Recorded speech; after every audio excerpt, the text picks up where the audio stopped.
Ryan Reynolds built a career out of pretending not to care what people think. That was the trick. The half smile, the offhand joke, the self-deprecating humor that said he was too cool to need approval. It worked because people believed it, but at some point, that detached charm turned into performance, and now the only thing that feels authentic about Ryan Reynolds is how hard he's trying to look effortless. The internet used to adore him. He was the sarcastic antidote to Hollywood pretension. Now, even his birthday feels like a PR stunt. He turned 49 and celebrated by doing what he does best, selling the illusion that everything is fine. The photo he posted said, "Happy couple," but the timing said panic. A street corner selfie with Blake Lively, balloon animal in hand, smiles sharp enough to cut glass. The problem? The internet has learned to read between the smiles. That picture went up 48 hours before new voice memos from Blake's ongoing legal disaster dropped, and everyone saw it for what it was, an attempt to get ahead of the headlines. The same way Blake's fans are tired of her poor me act, people are exhausted by Ryan's nice guy routine. The more he tries to look unbothered, the more obvious it becomes that he's suffocating under the weight of his own brand. Even the captions couldn't save him. It was pure Ryan Reynolds copywriting, the kind of tongue-in-cheek fluff that used to win hearts, only now it reads like an old sitcom rerun. The timing, the phrasing, the punchline that feels too clean to be real. The man who once mocked Hollywood's phoniness has somehow become its mascot. He's the walking embodiment of spin. There's something poetic about watching him unravel under his own image. Ryan spent years perfecting the art of looking relatable, and now relatability is the very thing slipping through his fingers. Every new post feels like a boardroom decision, not a moment of spontaneity. The world used to laugh with him. Now it's laughing at the idea that he thinks he can still fool anyone. The comments on his birthday post read like an obituary for his reputation. People saying they're sick of his face. People calling them two smug villains. One person wrote, "Get together to plan a new crime." Another said, "You'd think they'd change tactics once everyone figured them out." It was the kind of backlash that money can't manage, and for a man who's built his identity around control, that's the ultimate humiliation. Ryan's charm used to be that he could laugh at himself. Now he laughs to cover himself. Every smirk feels defensive. Every joke feels like a distraction. When he cracked a joke about his wife on talk shows, it used to be cute. Now it just sounds like damage control in a cardigan. It's easy to forget that Ryan's whole career has been one long performance review from the internet. The fans decide whether he's still the nice guy, still the clever husband, still the hero who can sell a punchline and a product in the same breath. But the audience has evolved, and Ryan hasn't. The jokes haven't grown up, they've just grown tired. That's the problem with branding yourself as self-aware. Eventually, people expect you to actually be self-aware. Ryan's humor worked when he seemed above the noise. Now he's the noise. He keeps trying to wink through the chaos, but the charm doesn't land when everyone already knows you're full of it. The act isn't aging well, and neither is the audience's patience. Blake's lawsuits might be the main event, but Ryan's PR armor is catching the shrapnel. Every time he posts a joke, it feels like another layer of denial. He's not the husband supporting his wife through crisis. He's the brand partner trying to steady a sinking investment. She's radioactive, and he's still pretending it's a tan. People used to say he could sell anything. Aviation gin, Mint Mobile, fake humility. But now, he can't even sell sincerity. He looks like a man trying to read off a script that no one else is buying. The followers aren't laughing anymore.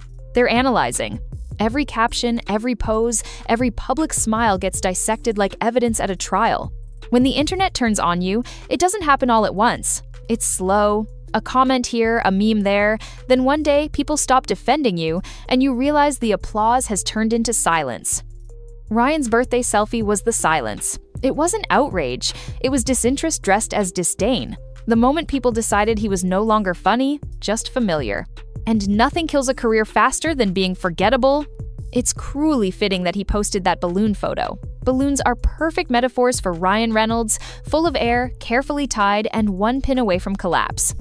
For years, he floated above Hollywood, charming everyone into thinking he was different. But charm is a finite resource, and Ryan has overdrawn his account.